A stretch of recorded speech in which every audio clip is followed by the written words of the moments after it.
Bonjour. Bonjour. Merci d'être avec nous. François Hollande déclare dans Challenge: il n'y aura pas de changement de politique, ni de ligne, ni de Premier ministre. Un François Hollande droit dans ses bottes, c'est aussi ce qu'on attend d'un président, au fond, non? Oui, mais s'il y avait une ligne ferme, et si cette ligne ferme était en cohérence avec ce qui a été promis aux Français pendant la campagne électorale et avec, au fond, le socle d'une majorité qui le soutiendrait, ce serait exactement ce qu'on attendrait. Alors, vous voyez les critiques que cela suppose de ma part. D'un côté, je trouve que la ligne est peu affirmée, peu ferme. Oui.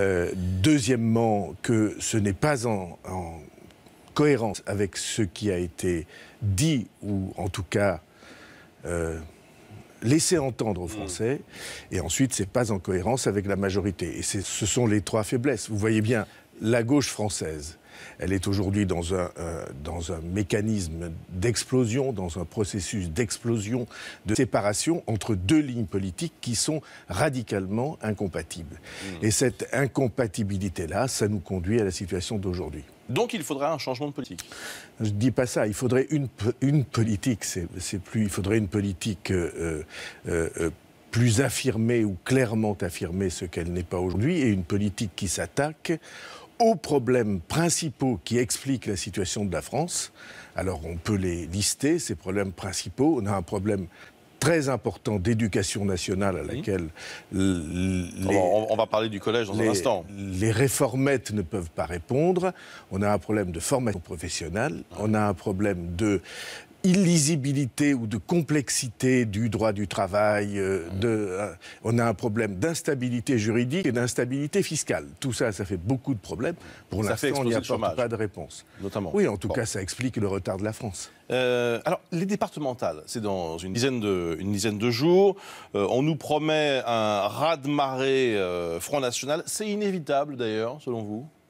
Je ne dis pas que ce soit inévitable ou ça n'aurait pas été inévitable, mais la situation fait que le Front National est le sujet unique de toutes les conversations que les responsables politiques, y compris, et c'est le plus grave, les responsables politiques gouvernementaux, expriment à l'égard du pays. Il n'y a pas d'émission, il n'y a pas de bulletin de journal d'information dans lequel le Front National ne soit pas le sujet central. Ben évidemment, ça fait mécaniquement monter l'opposant universel. C'est le sujet central parce que c'est devenu le premier parti de France, comme le revendique Marine Le Pen. Eh bien, c'est ce qu'indiquent les intentions de vote. Je ne dis pas le contraire. Et on a, au bout du compte, la conséquence directe des incapacités ou des impuissances dans laquelle la vie politique française s'enferme depuis des années. Est-ce que c'est une solution pour le pays? Évidemment, à mes yeux, non. Aucune des solutions proposées, que ce soit des idées ou des obsessions par le Front National, ne peut permettre de résoudre les problèmes du pays. Voilà, simplement, pour moi, le constat brutal dans lequel on est. Alors, chaque personnalité politique qui vient dans cette émission le matin, avant vous ces derniers jours, me dit à tous ceux qui nous regardent, ce n'est pas la bonne méthode pour lutter contre le Front National. Il ne faut pas stigmatiser, il ne faut pas faire ceci. Au fond, est-ce qu'il y a vraiment une solution? On le saurait, non, peut-être, hein? Il y a une solution qui est de rendre l'action politique estimable et efficace. Ça, c'est la solution. Elle ne peut pas être estimable et elle ne peut pas être efficace parce qu'on continue à vouloir les mêmes causes qui produiront les mêmes effets. Alors les mêmes causes, une pseudo-coupure de la France en deux camps qui n'existe plus, la gauche soi-disant contre la droite prétendue. Deuxièmement, on a une manière de gouverner, une gouvernance du pays qui est, à mon sens, faite de communication et pas de réalité. Et alors, tant qu'on aura les causes, on aura les conséquences. Sur cette lutte contre le Front National, est-ce que vous, j'allais dire nous, en incluant les médias, n'avons pas tous tort? Il y a un nouvel élément ce matin, c'est un sondage IFOP Fiducial, Paris Match, Sud Radio et iTélé, nous vous le révélons ce matin. C'est un sondage sur le regard des habitants des communes Front National. Donc ça fait tout juste un an qu'il y a des communes Front National maintenant. Donc que disent ces habitants? Ils disent à 74%, selon l'IFOP, qu'ils sont contents. Est-ce que ça ébranle pas un peu vos convictions? Pourquoi vous... Vous confondez beaucoup de plans.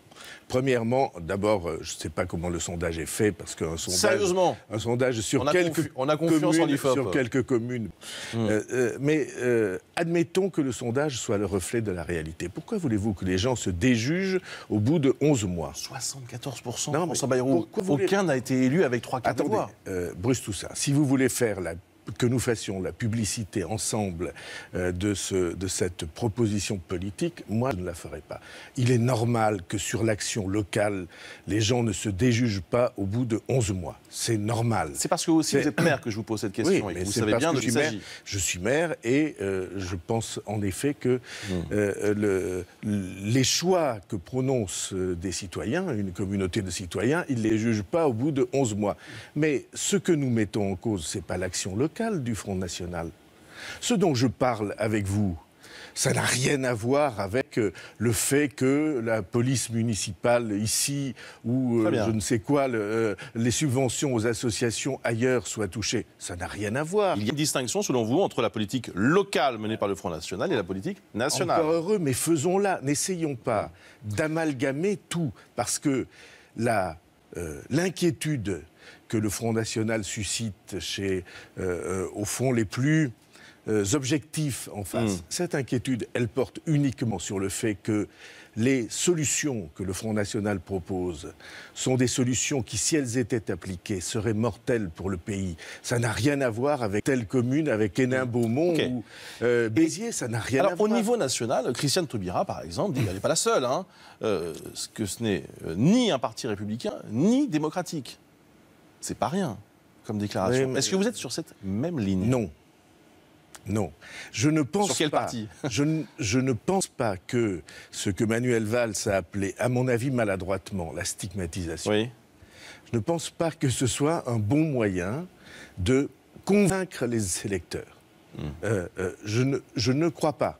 Et même, plus vous chargez la barque du point de vue des accusations, plus évidemment les électeurs se retournent. Alors que ça veut dire c'est un parti qui est dans le champ légal, mais ses valeurs ne ressemblent pas aux valeurs de l'éducation civique. On va dire les choses comme ça. Et vous voyez que c'est une distinction qui est très importante. Et je n'ai employé ni le mot républicain, ni le mot démocratique, parce que c'est trop facile à renverser.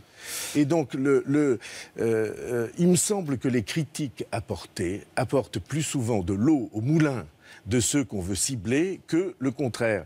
Et je trouve donc qu'il y a une maladresse, peut-être due au hasard ou au manque de sensibilité, mais peut-être voulu aussi, parce qu'il y a peut-être aussi, ici ou là, des arrière-pensées qui viseraient à trouver, en faisant monter le Front National, à trouver des situations qu'on n'a pas jusqu'à maintenant.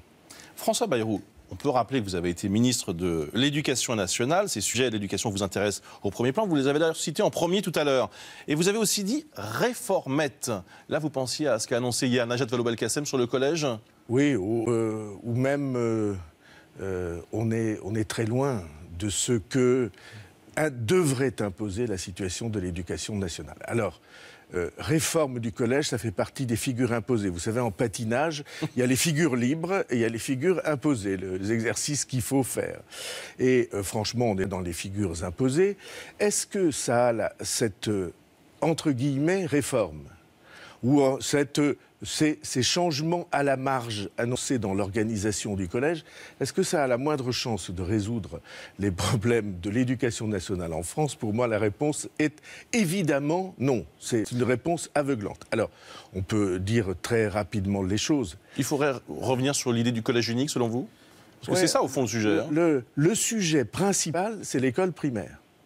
D'accord. Si vous allez au collège avec des élèves qui ont 10 ans, 11 ans, 12 ans quelquefois, à l'entrée en 6e, et qui n'ont aucun moyen de comprendre ce qu'on leur dit, ou d'exprimer ce qu'ils ont à l'intérieur d'eux, ou de découvrir par le texte, par la lecture que vous avez sous les yeux, de découvrir les idées, les faits, les réalités, ce qui est très important dans l'échange entre les êtres humains. Vous aurez beau changer les horaires à la marge. Vous aurez beau dire, on va apprendre la deuxième langue à partir de la 5e. Vous croyez qu'un élève qui ne maîtrise rien de tout ça gagnera à commencer la deuxième langue en 5e de manière obligatoire, si j'ai bien compris, et en monopolisant tous les moyens disponibles et supplémentaires. Tout ça me paraît très loin de la réalité. Je vais vous dire, hier, Madame Vallaud-Belkacem a cité 2 exemples de révolution. On va faire un dossier sur la machine à vapeur, dit-elle. Et de notre côté, on va faire calculer aux élèves combien de temps on gagne en allant par le train dans une ville éloignée plutôt qu'y aller à cheval. Alors l'un, ça ressemble au problème du cours élémentaire autrefois à l'école primaire. Et l'autre, si vous croyez que le dossier sur la machine à vapeur va permettre à l'enfant au fond de se donner les moyens de la compréhension et de l'expression, je crois, moi, que c'est très loin de la réalité. François Bayrou, j'aimerais, pour terminer, vous interroger sur cette loi sur la fin de vie qui a été débattue et adoptée à l'Assemblée cette nuit. Est-ce que cette nouvelle version vous va, sachant que c'est un sujet extrêmement sensible? Est-ce que ce que proposent désormais les députés et le gouvernement va dans le bon sens? C'est un sujet extrêmement sensible et intime. Alors, je vais vous dire ce que je crois. Pour moi, imaginez qu'on doit faire une loi générale pour traiter de la multiplicité des problèmes et des drames et des angoisses que suscite la fin de vie, à mon sens, c'est, là encore, pas adapté. Donc avant même de discuter de ce qu'il y a dans la loi, vous considérez qu'il ne faudrait... J'ai voté, j'étais député à l'époque, la loi Leonetti, oui. Qui était la première loi sur la fin de vie, que je trouvais bien inspirée. Après, il y a des situations, et elle a été votée, je vous rappelle, à l'unanimité, oui. Et pour faire voter à quelqu'un comme moi une loi sur la fin de vie, il faut avoir fait un travail qui est un travail sérieux. On est dans une situation où on a une multitude de cas différents, de souffrances différentes.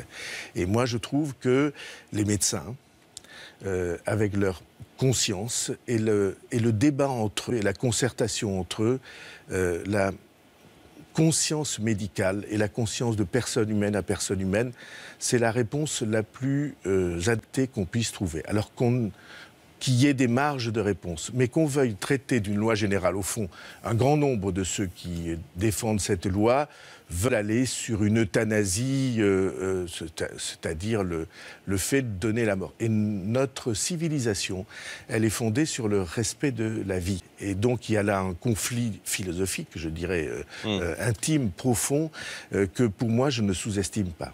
Merci François Bayrou, bonne journée à vous. Dans un instant, le journal de 8h30 sur iTélé.